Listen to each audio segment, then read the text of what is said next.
Yeah, you, come here. I got a question for you, okay? Or maybe I have two. What generation are you? Give me two tools that you remember learning about finances and money. Are you a boomer? Give me two tools. Are you a Gen Xer? Give me two tools. Come on.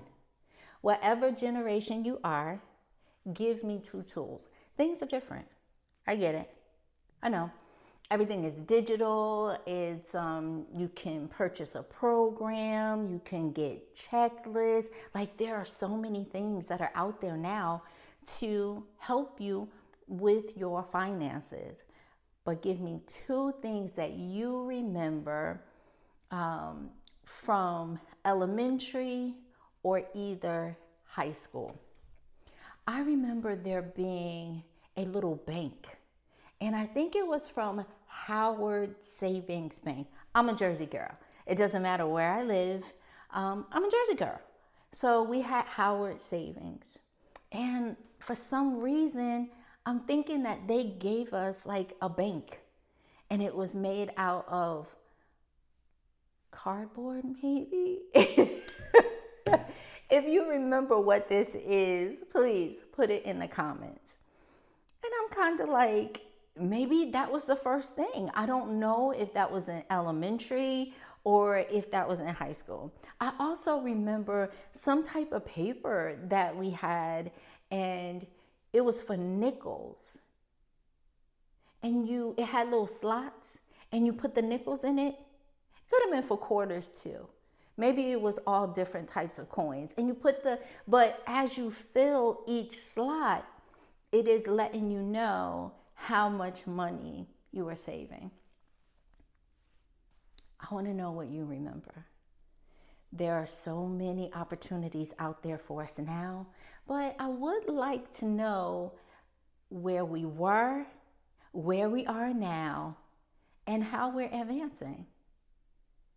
Times were different. Parents didn't have the conversations about finances. You know, your parents went to work or your parents got assistance. That was none of your business. You were a child.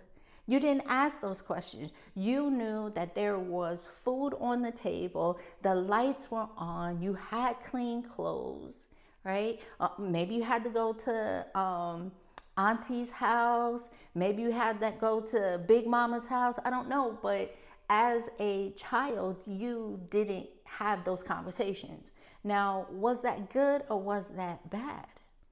I think there's good and bad in everything. And you'll probably hear me say that over and over again because I am a Gen Xer. And the thing about it is, my parents are boomers and the silent generation. So it was totally different in reference to their teaching and how they taught me about money. Now, here's one thing that I can say. My mother never had a credit card. She felt that it was best for her to spend only what she had. Now, I'm not saying that she didn't have a line of credit, because how many of you remember this? There used to be stores that you could go to and you could purchase items. Yes, we had layaway and things of that nature, but you purchased the item, you had good credit or they knew you, and you were able to take the item and you paid on it until it was paid off. I know that pawn shops,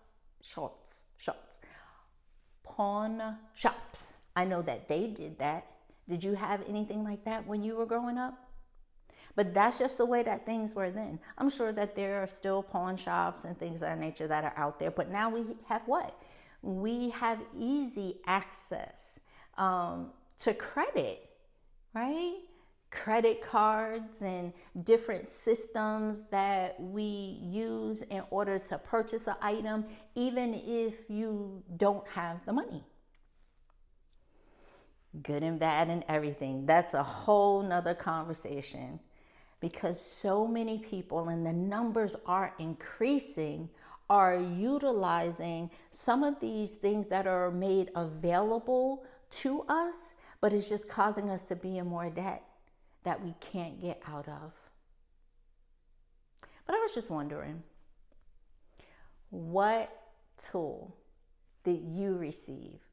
What tool? What did anybody tell you about money and your finances when you were in elementary or high school? Did somebody teach you how to write a check? Did somebody teach you that? Or did you learn that in school? Because maybe in your school, you had a business class. Most likely that was in high school if you had that. And maybe you learned how to do that. Maybe you learned how to keep a ledger, right? Maybe you learned how to balance. Do you remember these terms? Balance your checkbook. You got that negative and you got that plus sign. Everything is done digital now. And I wonder if people really know what's happening in their accounts because they're allowing an app to do these things for them. And some people aren't doing them at all. So I'm going to ask you again. Share with us. What tool do you remember from your childhood that was pertaining to money, financial literacy? I'd like to know. All right. I'll look for it in the comments. Is this helping others at all? Bye-bye.